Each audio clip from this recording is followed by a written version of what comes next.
मेरे से 2-4 सत्संगियों ने पूछा,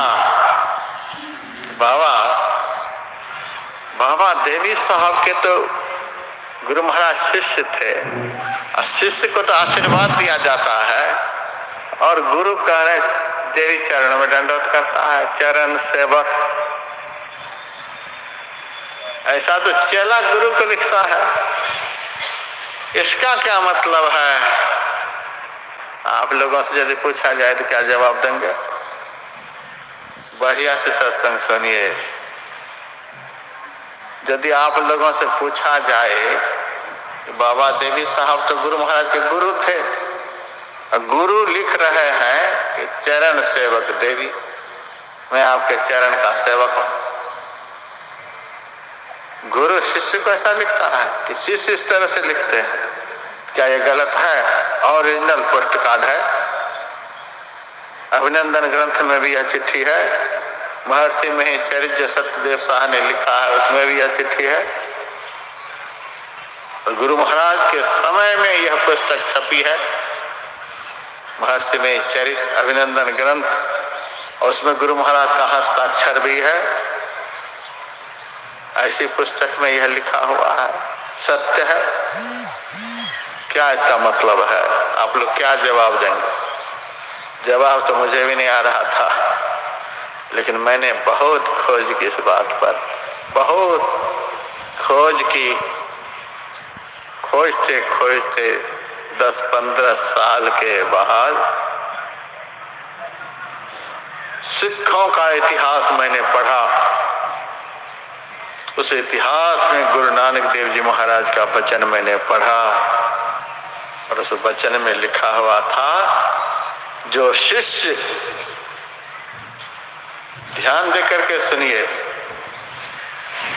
जो शिष्य गुरु के शरीर में रहते रहते ही गुरु के दिए हुए समग्र ज्ञान को अपने जीवन में आत्मसात कर लेता है,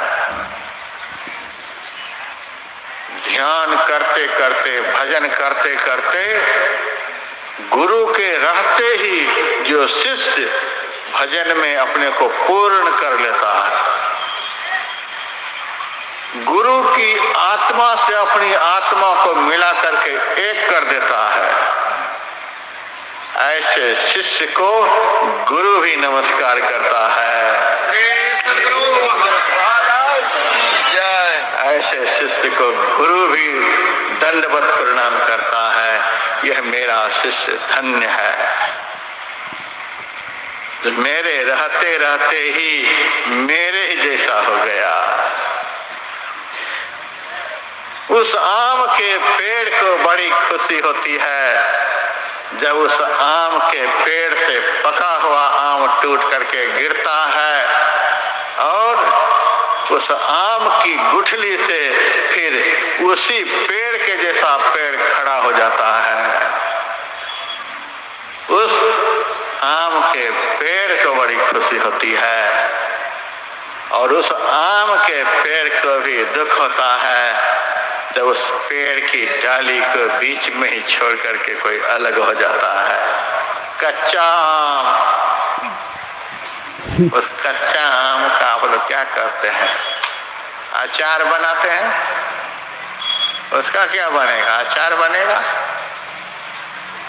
और वैद्यक शास्त्र को आप पढ़ करके देखिए, अचार जो है शरीर के लिए कहीं से भी फायदेमंद नहीं है। दुनिया का कोई भी वैद्यराज मेरे सामने खड़ा होकर कह दे अचार इस शरीर के लिए फायदेमंद है, किसी भी रोग का अचार से इलाज होता है, कोई बता दे। वह शरीर के लिए नुकसानदेह चीज है, लेकिन जीव के चटोरे लोग पाव भर की जगह आधा किलो तक खाने के लिए अचार का प्रयोग करते हैं। ये चटोरेपन का काम है, इससे और कोई फायदा नहीं। पाव भर की जगह आधा किलो खाने के लिए अचार है, यह अच्छी चीज नहीं है। भजन करने वाले को, स्वस्थ जीवन जीने वाले को कभी भी मुंह में अचार का प्रयोग नहीं करना चाहिए। तो बीच में टूटने वाला जो होता है न अपना कल्याण कर पाता है, न समाज का कल्याण कर पाता है। सद्गुरु की शरण से पूर्णता पाए बगैर जो बीच में ही अपना मान सम्मान, पूजा पाठ, मंदिर मस्जिद बनाने के लिए अलग हो जाता है, ऐसा चेला समाज के लिए आचार बन जाता है। पूर्ण हुए बिना जो सद्गुरु से अलग हो गए, तो समाज के लिए आचार है, समाज को बर्बाद करेगा।